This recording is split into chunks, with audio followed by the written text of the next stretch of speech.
So could you please tell me how you guys started this, how the mentality came, the history of it? Okay. And I wanted to let others know that there are ways to stop war, to not participate in that at least. There have been people who have decided to refuse to pay for war for hundreds of years now.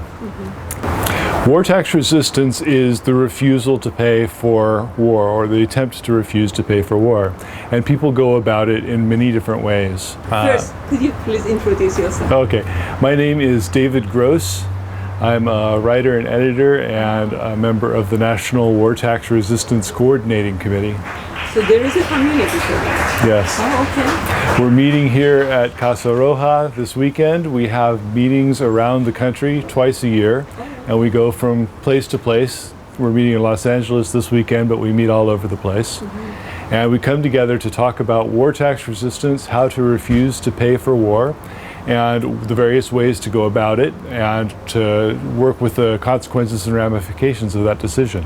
I want to talk a little bit about redirection as the positive project behind war tax resistance. We refuse to give money to the Pentagon, but then the important thing is either as individuals or collectively, we redirect the money to projects that we think are promoting peace and are promoting justice and are meeting people's needs. So a good part of my work over the last 8 years has been administrating a fund that receives money from war tax resistors all over the country, and then once a year makes grants from that money. We hold it in escrow, so the money we hold for people, we invest in community development banks, in Microsoft loans, and then we use the interest on those investments to make grants to small peace and justice and direct service projects around the country. When people give us the money, in most cases they want it held in escrow in case they get collected upon. They can refurbish and go on living even though they've had the money collected by the IRS. So we hold it in escrow and we invest it collectively, and then we give away the interest. If people know there is such an organization, why should they give tax to IRS, which they know it goes for war? Maybe many people are not aware there are such an organization like this. Well, I think so. I mean, the other inhibiting factor actually is that not giving it to the Pentagon, not giving it to the IRS is in fact an act of civil disobedience. And people have to be willing to be held accountable either through some collection process, or in rare cases people are jailed for refusing to pay. People should decide how their money should spend. Me as an individual, I don't want my tax money goes towards war. No matter I'm Democrat or I'm Republican. It's kind of Democrat make everything ready for Republican to make another war. A very specific example of that is the Clinton administration went to great aims, great work to approve a policy of regime change on Iraq. Yeah. They didn't change the regime themselves, but they set the stage so that George Bush could move ahead with war on Iraq. But that doesn't take away the fact that it is an act of civil disobedience in the tradition of Mahatma Gandhi and others and Henry David Thoreau. And I believe this is civilization. The other party, they do like they're the disobedience of disobedience. civilization. Well, that's one way you can look at it.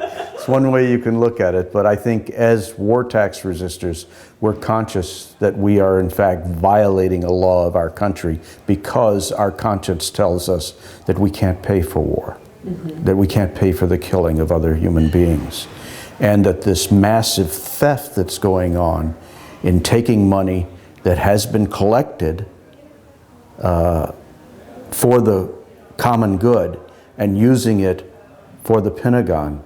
I mean, I don't disagree with taxation. I believe we ought to collect money for the common good. I just disagree with the assigning of vast amounts of our taxes to the Pentagon to be used in war. And it's not the Pentagon's real decision, it's actually Congress and the President's decision about how they pass the budget. So they make the decision to take our money and give large portions of it to making war. That the only market they have is the Pentagon. Yeah. So they're not being granted money by the government. They are selling products to the government. Now, of course, they also create that market by creating a demand for war materials. So it's sort of cyclical. And this is what Eisenhower, all the way back to Eisenhower, when he left office, warned about the military-industrial complex. And that complex has just gotten larger, and it's fed by a number of things. First of all, there's a revolving door. People work at the Pentagon, they develop relationships with contractors, and then when they leave the Pentagon, they get jobs with those companies, and where they use their access to the Pentagon to turn around and get contracts for that company. And that's what is called a revolving door, so that the interest of the Pentagon and the interest of its contractors is intermeshed, and in such a way that it's really hard to decide who's who almost. And that is a system that is fed by our taxes.